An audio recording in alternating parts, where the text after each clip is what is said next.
अस्सलाम वालेकुम नाजरीन, मैं हूं आपकी होस्ट एनिशा और आप देख रहे हैं वीकेंड शाइन विद एनिशा। कैसे हैं आप लोग? ठीक ठाक? मैं भी बिल्कुल ठीक हूँ। मेरी दुआ है आप हमेशा हंसते मुस्कुराते रहें, खुश रहें, आबाद रहें और इसी तरह हमारा शो देखते रहें। अच्छा जी, हमारा पहला सेगमेंट जो है उसका आगाज़ हो चुका है और आप हमें लाइव कॉल कर सकते हैं। लाइव कॉल करने के लिए आपकी टीवी स्क्रीन पे कुछ देर के अंदर नंबर आना शुरू हो जाएंगे। कोई सवाल करना चाहें तो उसके लिए भी आप कॉल कर सकते हैं। हमारे साथ मौजूद हैं चाइल्ड स्पेशलिस्ट हैं, डॉक्टर आबिद हुसैन मिर्ज़ा साहब। अस्सलाम वालेकुम। कैसे हैं डॉक्टर साहब आप? बिल्कुल एवरग्रीन। डॉक्टर साहब ये बताएं, एवरग्रीन रहने के लिए ऐसा क्या लाइफ में ऐसी चीज़ें करनी चाहिए कि आप हमेशा एक जैसे खुश और जिंदा दिल रहें? बिल्कुल। इसमें देखिए दो बातें बड़ी इम्पोर्टेंट है। मेरी ज़िंदगी का जो मेन जो शेड्यूल है वो फजर से शुरू होता है। ठीक है। और आप यकीन जानिए, जब मैं फजर पढ़ लेता हूँ तो ऑटोमेटिक दिल बिल्कुल अशास बशास हो जाता है। मैं थोड़ा सा वॉक करता हूँ, मौसम को देखता हूँ, क्या कैसा दिन गुजरेगा, क्या मौसम है, और इतना मैं फ्रेश होता हूँ। फिर उसके बाद आने के बाद अपनी दूसरी दुआएं शुरू करता हूँ। मैं फिर यूजुअली सोता नहीं हूँ और बेहतरीन टाइम गुजरता है, क्योंकि मौला अली का भी यही एक कौल है कि रिस्क सुबह तकसीम होती है। जो लोग सुबह सवेरे उठते हैं, फजर के बाद उठते हैं, उनके रिस्क में बड़ी बरकत होती है और वो बड़ी अच्छी ज़िंदगी गुजारते हैं। तो मेरा भी वही लाएमल है। बहुत अच्छी बात है। अच्छा डॉक्टर साहब, आज का जो हमारा टॉपिक है उस पे हम सबसे पहले तो माँ की सेहत पे बात करेंगे, फिर उसके बाद हम बच्चे पे आएंगे। सही। पहले हम माँ की सेहत, क्योंकि हमारे यहाँ होता ये है कि अगर बच्चे की पैदाइश हुई है उसके बाद ज़्यादा फोकस बच्चे पे होता है, चाहे वो माँ का हो, बाप का हो या पूरी फैमिली का हो। सही। माँ पे नहीं होता। तो माँ की सेहत के लिए कौन सी ऐसी ज़रूरी अहम चीज़ें हैं जो उसे दी जाए ताकि वो सेहतमंद तंदुरुस्त रहेगी, तो वो जो फीड करेगी उससे बच्चा भी सेहतमंद तंदुरुस्त रहेगा? बहुत ही खूबसूरत सवाल है ये, और लाजिम बात है कि एक अरसे से ये सवालात होते रहें और लोगों को अवेयरनेस देते रहें, मदर को और चाइल्ड को। स्पेशली ये जो सबसे इम्पोर्टेंट इसमें फैक्टर है वो है एंटी नेटल क्लिनिक। इसमें जो ड्यूरिंग प्रेगनेंसी जो रजिस्ट्रेशन होती है माँ की, वो बड़ी इंपॉर्टेंट है।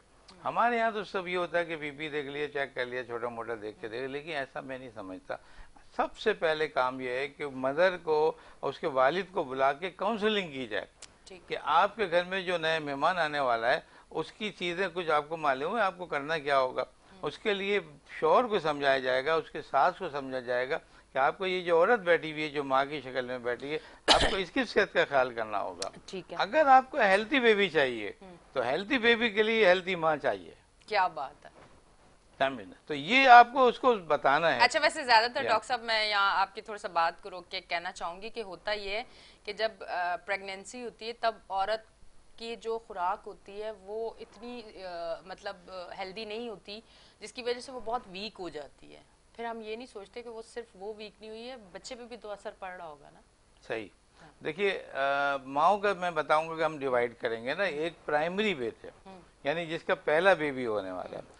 एक है मल्टी पैरा, जिसके 7-8 बच्चे हो चुके हैं, फिर भी बच्चे कम नहीं होते हैं। वो शौहर जो अगर नहीं मुझे तो बच्चे चाहिए। हमारे यहाँ का कोई रिमोट एरिया से ऐसा हो चुका है कि वो कहते हैं हमें बच्चे बहुत सारे चाहिए हैं। अच्छा, वो 10 बच्चे हो गए, बच्चे देर हो गई, था बच्चा देर से क्यों हो रहा, हमें तो बच्चा चाहिए है? अच्छा, मदर को देखेंगे अब बिल्कुल खत्म, चल भी नहीं रही है, खड़ी भी नहीं हो पा रही है, कहते नहीं था वो तो वो नहीं है, वो तो अपने आप सही कर लेगी। ये कंसेप्ट बड़ा गलत कंसेप्ट है। क्या हमारी माओ ने एक हाँ। और होता है, क्या हमारी माओ ने, नानी दादियों ने इतने बच्चे नहीं पैदा किए? वो औरतें नहीं देखिए, थी? ये भी तो बात है ना। पहले कोई जो होती थी, इतने बच्चों को ना वैक्सीनेशन दी जाती थी ना मदर की, लेकिन मदर की डाइट बड़ी अच्छी होती थी। पुराने जमाने की जो हमारी जो ग्रैंड्स हमको बताती थी, वही कहती थी कि पता नहीं कितनी किस्म की चीजें बनती थी। वो आ रहा है, वो पिस्ता आ रहा है, वो असली घी में चीजें बन रही हैं। वो एक पंजीरी कहते हैं। हाँ, वो कहते थे कि भाई ये क्या चीज है, कह लेंगे भाई ये मदर के लिए, माँ के लिए होगा ये। अच्छा, तो बच्चे के लिए क्या होगा? तो कह लेंगे बच्चे के लिए माँ ही है, यही तो बच्चे का दूध दूध देगी बच्चे के लिए। तो कितना, यानी वो लोग जो हमारे यहाँ इलिटरेट दौर कहलाता है, जहाँ हम कहते हैं कि देहाती लोग थे, माएँ थी, उतना ज्यादा वाकिफ नहीं। लेकिन मैं समझता हूँ वो आज की माओं से ज्यादा होशियार थी, ज्यादा जीनियस थी वो। वहाँ के जो शौहर पहले के थे वो ज्यादा जीनियस होते थे। अपने बच्चों का ख्याल, देखिए कौन सा वालिदैन है जो अपने बच्चों का ख्याल नहीं रखेगा। लेकिन हमारे यहाँ थोड़ा सा तासुर ये है कि मदर का ख्याल नहीं रखना है, बच्चे का ख्याल रखना है ना, और मदर की सेहत कैसे भी हो जाए, है ना। तो ये एक बड़ा रॉन्ग वे। मैं ये कहता हूँ कि जो एंटीनेटल होती है वहाँ बच्चों को, माँ को पहले तो दोनों को बुलाया जाए, बाप को बुलाया जाए, बच्चों को बुलाया जाए, सास को साथ, तीनों को बिठाया जाए। ये ट्रेंगल है ये। बाप की हुई चीजें जो अपनी बीवी को वो देगा, माँ की सेक्शन के बगैर नहीं हो सकता। नहीं हो सकता। जब तक उसके साथ जो है सर्टिफाई नहीं करेगी वो घर में कुछ नहीं होगा। डॉक्टर साहब ने बड़ी अच्छी बात कर दी है। ये क्या करें, हमारे माहौल का हिस्सा है। बिल्कुल, बिल्कुल, अब जब भी हमारे पास ऐसी मदर्स आती हैं तो वो कहती हैं कि भाई शौहर इसको नहीं बुलाओ सर, मेरी सास को बुलाओ। सास को बुलाओ। शौहर तो फिर मान जाता है, सास को वो है, वो सब कुछ करेगी, क्या करना है आपको। तो मैं ये समझता हूँ कि एक अच्छी एंटीनेटल क्लिनिक बड़ी खूबसूरत तो साबित होती है बच्चों के लिए, माँ के लिए। और जब बच्चे और माँ सही होंगे तो माहौल भी घर का आपका अच्छा होगा। प्राइमरी बच्चा, जो पहला बच्चा, जो बेबी पहला होता है, वो बहुत ज़्यादा केयरफुल करना पड़ता है उसमें आपको। उसमें ड्यूरिंग प्रेगनेंसी जो है कुछ वैक्सीनेशन दी जाती है टेटनस वगैरह की उसकी। इसके अलावा उनका बीपी वगैरह देखा जाता है, वेट आपको देखा जाता है। अच्छा, अब चूंकि ऐसे अल्ट्रासोनिक मशीनें आ गई हैं जो आपके बच्चे की ग्रोथ साथ साथ बता रही होती हैं। ठीक है, इधर माँ की देखा ग्रोथ इतनी है, उधर माँ को बता के देखो बेटा आपकी जो बेबी है वो इतना वेट है उसका, हाँ। इसकी पोजीशन पर है, आपको ये दोनों प्रोपोर्शन आपको बरकरार रखना है। इतनी अच्छी साइंस जब आ चुकी है तो ये बच्चे कमजोर क्यों होते हैं, ये माँ कमजोर क्यों होती है, ये सोचने की बात है। इधर देखिए डॉक्टर साहब, डाइट कर रहे हैं, कमजोर नहीं हो रहे। तो अब इसके अंदर ये ना ये चीजें दे देती हैं कि हमें जो हम बताया जा रहा है, जो आपको डॉक्टर बता रहा है, उस पर अमल किया जाए। उस पर अमल किया जाए। अगर उस पर अमल है तो माँ भी हेल्थी रहेगी, बच्चे भी आपके हेल्थी होंगे। अच्छा, दो चीजें बड़ी इंपॉर्टेंट है जो मैं आज नए इस हवाले से बता रहा हूँ कि हमें एंटीनेटल पे ही मदर को ये बात कर देनी चाहिए और स्ट्रिक्ट करना है कि आपने फीड कराना है बच्चों को। ये चीजें अमूमन हम लोग नहीं बताते, हम सब कुछ बता रहे हैं, हाँ बेबी हो जाएगा, ये होगा वो होगा, ये नहीं कहते कि तुमने दूध पिलाना है बच्चों को लाजमी। हमारे यहाँ की जो 52% जो लेडीज है वो बच्चों को दूध नहीं पिलाती। अब आप देख लिए कि क्या रह गया, 48 में वो आप बाहर का दूध पी रहा है। ये कौन सा कानून है, ये कौन सी खूबसूरती है ये। वो कहते हैं कि हमारी खूबसूरती खत्म हो जाती है, हमारा जो है तरोकार है, हमारा जो हुस्न है उसमें फर्क पड़ जाता है। यार ये मुझे समझ नहीं आता। आपके बच्चों को दूध पिलाने से आपकी खूबसूरती में इजाफा होता है।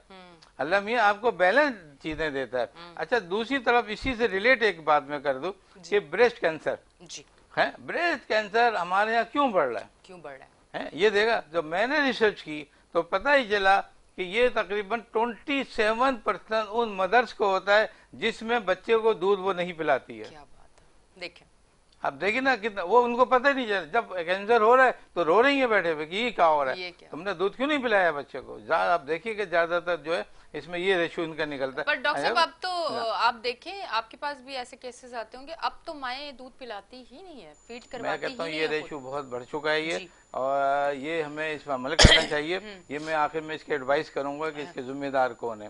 जिम्मेदार मैं तो बहुत कुछ चाहता हूँ कि स्ट्रिक्ट किया जाए, जहाँ दूसरे कानून है वहाँ इनके लिए भी कानून निकलना चाहिए। और वो ये है कानून कि मैं ये कहता हूँ कि अगर एक बच्चे का, अगर पेरेंट अगर कोई दूध लेने जा रहा है, शॉप से खरीदता है, कोई ब्रांड दूध खरीदता है, तो उसको चाहिए कि एक सर्टिफिकेट शो करे वो डॉक्टर की तरफ से जो कहा गया हो कि ये मदर दूध नहीं पिला सकती, तो उस सूरत में वो दूध देगा वहां पर। ठीक है, अदरवाइज दूध बाहर का नहीं, माँ देगी दूध, है ना। ऐसी मदर जो दूध बच्चों को नहीं पिला रही हैं उनके लिए पाबंद है कि डॉक्टर सर्टिफिकेट शो करें, फिर जाके आप वो देखें। अच्छा, अब एक अलमी हमारे यहाँ ये हो गया कि वो आप जो है काऊ मिल्क या भैंस का दूध है या बकरी का दूध है, बाहर का दूध आप नहीं पिला सकते, आप जो है वो बाहर का ब्रांडेड दूध दें। तो यार ये क्या की वो ये किधर की नेकी है कि एक माहौल आपका घर का स्टेटस आपने इतना गरीब कर रखा है और आप ब्रांडेड दूध को कहते हैं। इसके लिए भी मैं रिक्वेस्ट करता हूँ हुकूमत से कि आप जो काऊ मिल्क है उसको वैलिड करें,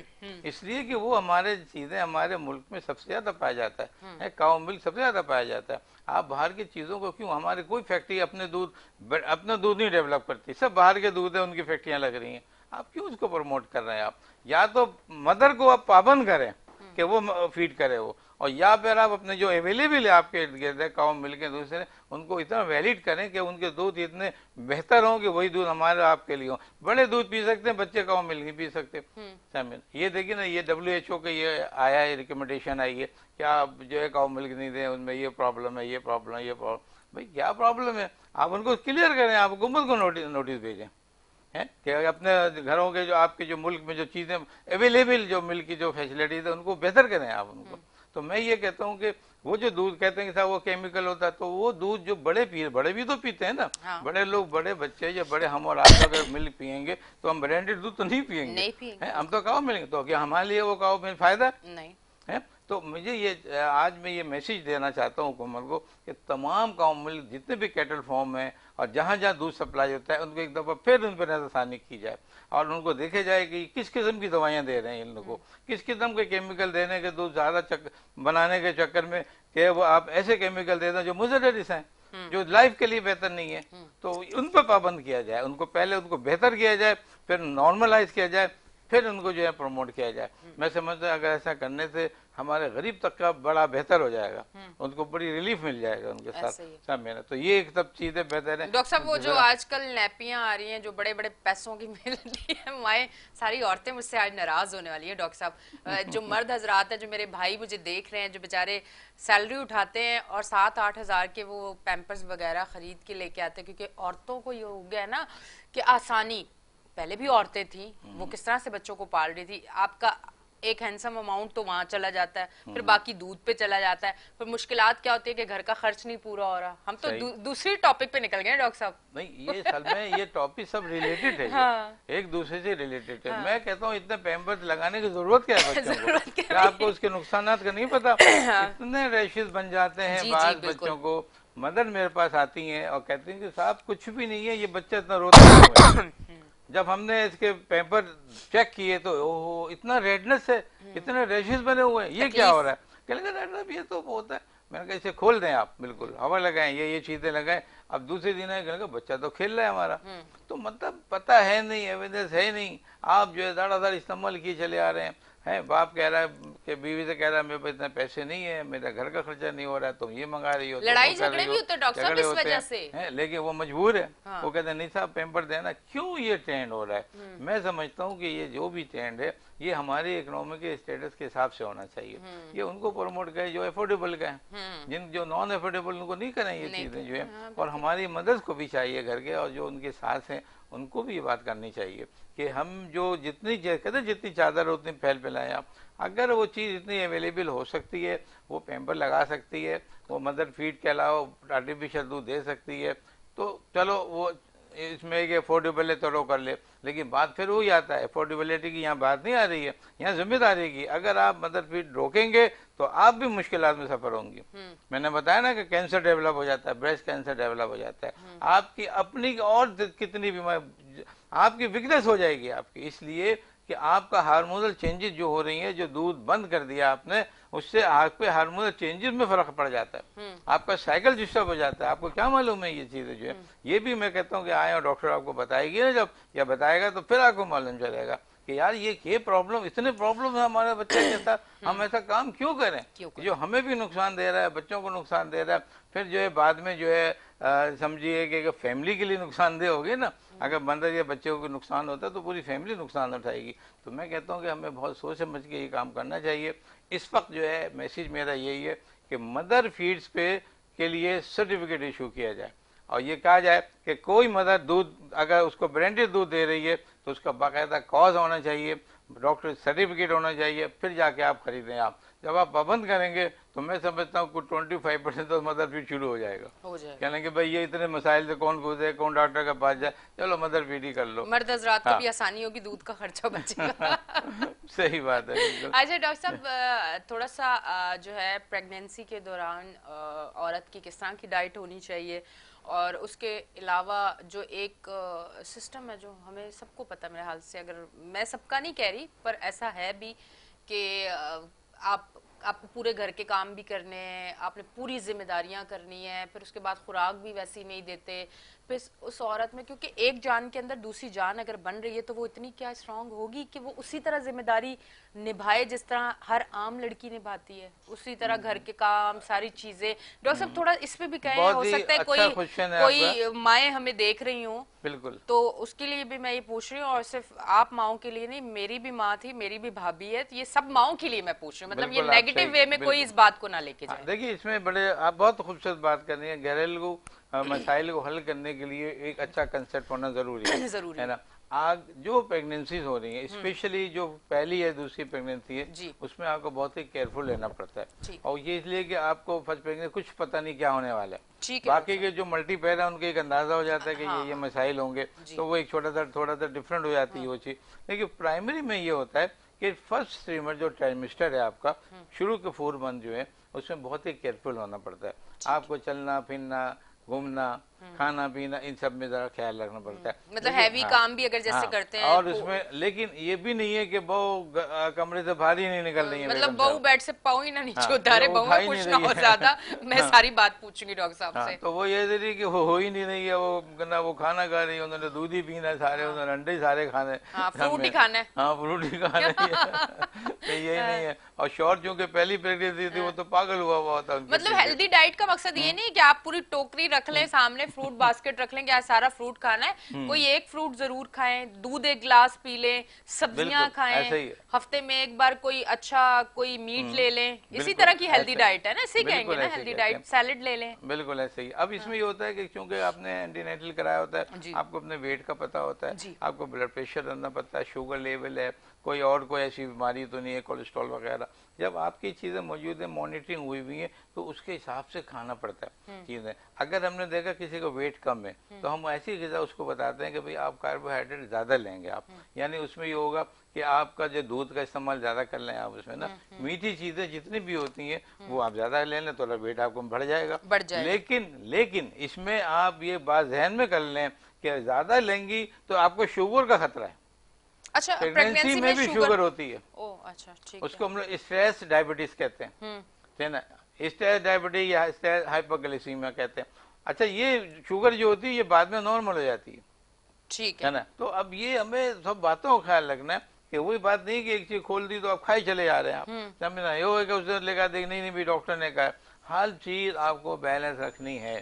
ठीक है, ये जब आप बैलेंस रखेंगे तो आपका जो है लाइफ सर्वाइव करेंगे आप। मतलब डॉक्टर साहब ने बता दी, ये नहीं है कि आप रोज गुलाब जामुन लेके बैठ जाएं या जलेबी लेके बैठ जाएं और शुगर लग जाए फिर बोले डॉक्टर साहब ने तो ये कहा था, मयाना रवि रखनी है, डॉक्टर साहब ने ये कहा है। बिल्कुल ऐसे ही है ना डॉक्टर साहब, बिल्कुल ऐसे ही। अच्छा, फर्स्ट ट्राइमेस्टर, मिड और लास्ट जो होता है, इसमें डिफरेंट है थोड़ा सा ना। डॉक्टर साहब इस पे हम प्रॉपर बात करें ब्रेक लेके, क्योंकि मैं सुनना चाहती हूँ इसको प्रॉपर। और आपने भी अगर कोई अगर प्रेगनेंसी है या उस हवाले से कोई सवाल करना चाहते हैं तो ब्रेक से हम वापस आएंगे। आपके सामने स्क्रीन पे नंबर भी आएगा, आप हमें लाइव कॉल करके डॉक्टर साहब से अगर कोई सवाल इस हवाले से पूछना चाहें तो जरूर कॉल करें। और अब हम लेते हैं एक ब्रेक, तो कहीं ना जाए। आज का शो बहुत मज़ेदार है, इसलिए कि इसमें आपको वो इन्फॉर्मेशन मिलेगी जो आपके घर में जो औरत जो एक पूरी फैमिली बना रही है उसके लिए भी बहुत अच्छा होगा और आपकी आने वाली नस्ल के लिए भी। तो लेते हैं एक ब्रेक, मिलते हैं ब्रेक के बाद।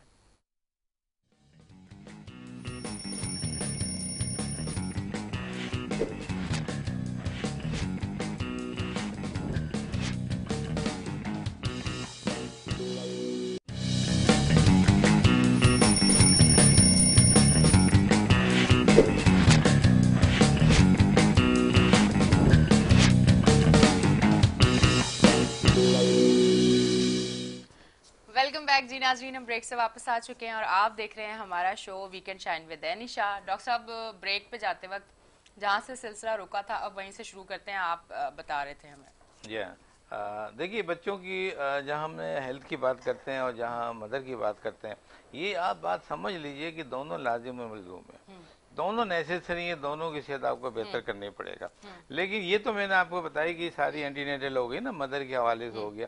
अपने बच्चे का क्या करना है, जो बच्चे जो है प्रेग्नेंट में है, जो पेट में है, रैम में माँ के, उसके लिए हमें ऐसा क्या करना है कि वो जब डिलीवर हो तो बच्चा हमारा सेहतमंद हो।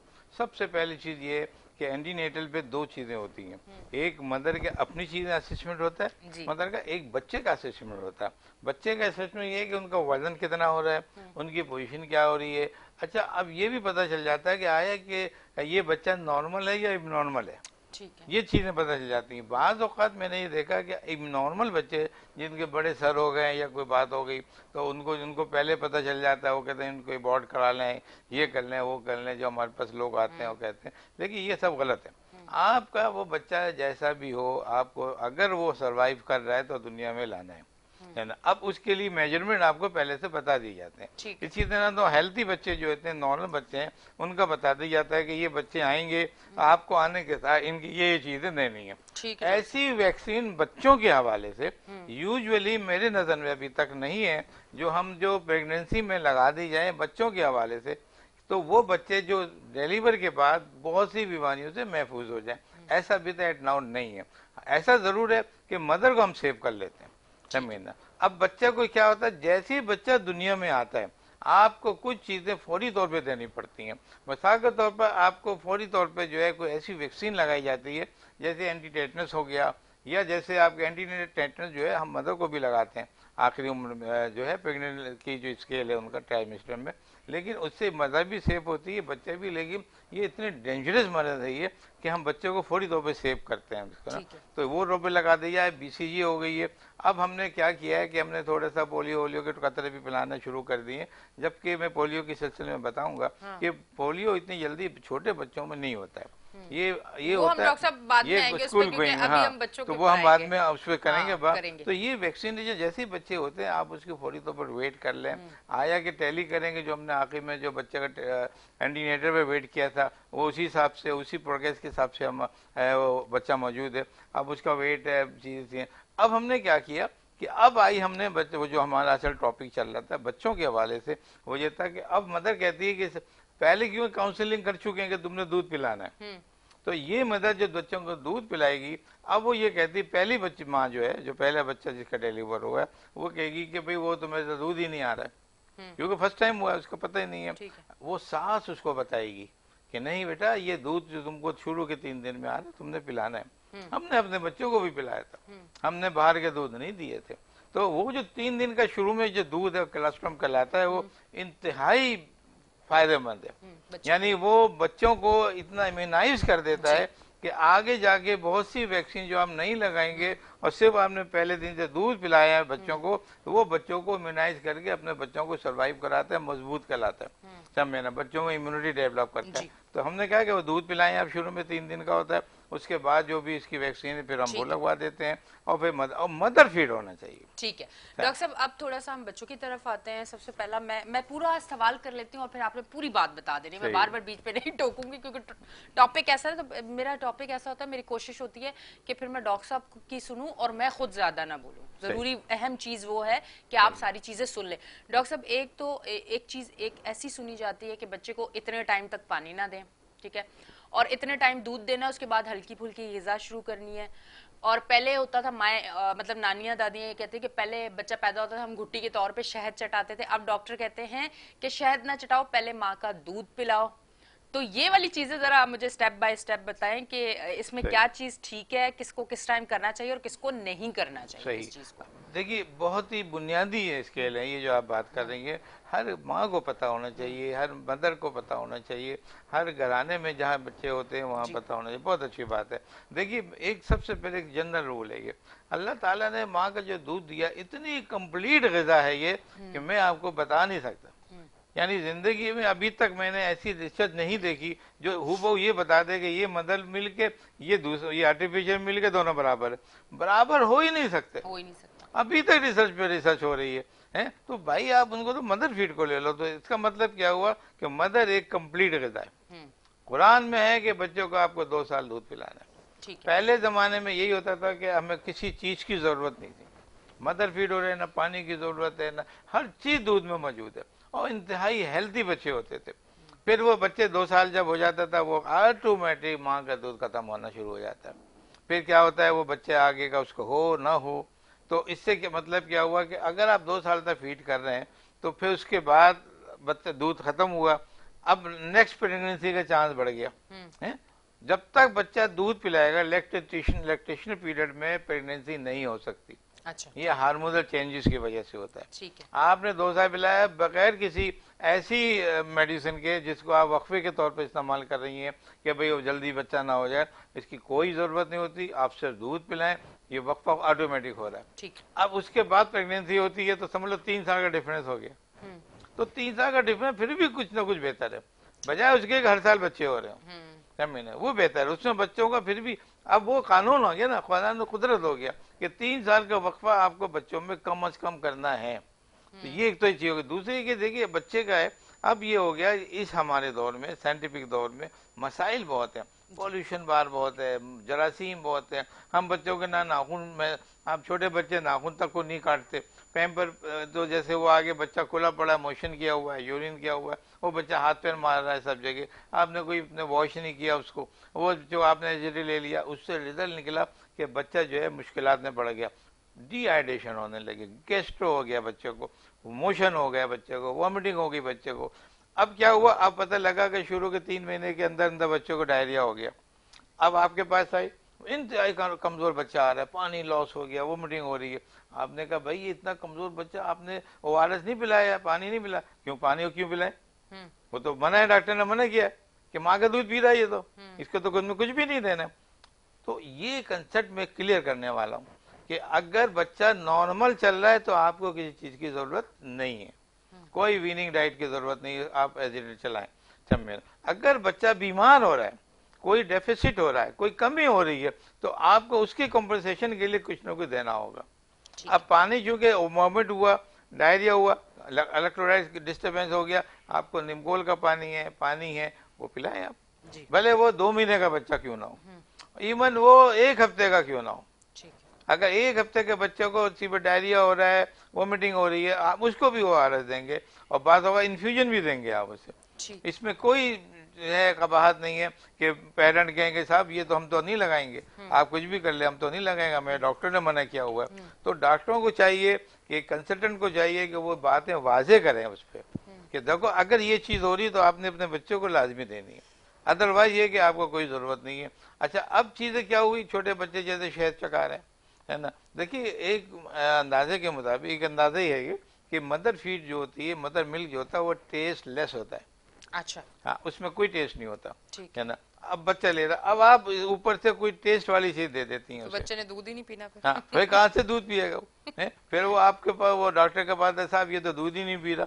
भाई क्या किया था, इसे गुट्टी भी पिलाई है, इसको शहद भी पिलाया हमने, हाँ हम तो पता नहीं क्या क्या दे देते हैं उठा के। तो कहने का भुग तो भाई अब तो ये नहीं होगा, जब तक बच्चा नॉर्मल टेस्ट पे नहीं आएगा वो दोबारा मिनरल फीड नहीं लेगा। ठीक है। तो ये सब चीजें दूसरी जो है हमने बंद कर दी गई हैं, बच्चों को नहीं दें। अच्छा, बाज़ औक़ात कहते हैं कि वो 4 महीने हो गए, चलो आप जो है वो विनिंग डाइट शुरू करें, सेरेलैक शुरू कर दें, ये एक ताज़े मेडिकल में मौजूद है ये बात है, लेकिन जो नेचुरल वे है उसमें कुछ नहीं है। अच्छा, इसमें कुछ भी नथिंग, कोई कुरान में कहीं नहीं दिया हुआ कि आप 4 महीने के बाद ये दे दे, 5 महीने, मतलब मदर फीड से उसको सारी चीजें मिल रही हैं, सारी चीजें मिल रही हैं। असल में 2 कानून है हमारे यहाँ चलते हैं, एक तो देखिए इस्लामिक कानून है जो 1400 साल से हमारे और आपके पास मौजूद है, आप उस पर अमल करो ना। आप जो उसमें जो अमेंडमेंट करके जो लेके आ रहे हो उसे क्यों अमल कर रहे हो आप? पर डॉक्टर साहब औरतें मदर फीड भी तो नहीं करवा रही ना, अब वो हम नरक ले रहे हैं, इस वजह से फिर अभी हम जितनी भी बात कर रहे हैं हम नॉर्मल की बात कर रहे हैं, नॉर्मल की करें, नॉर्मल में कोई मुदाखलत नहीं करे, अपने बच्चे चलेंगे वहाँ चलेगी।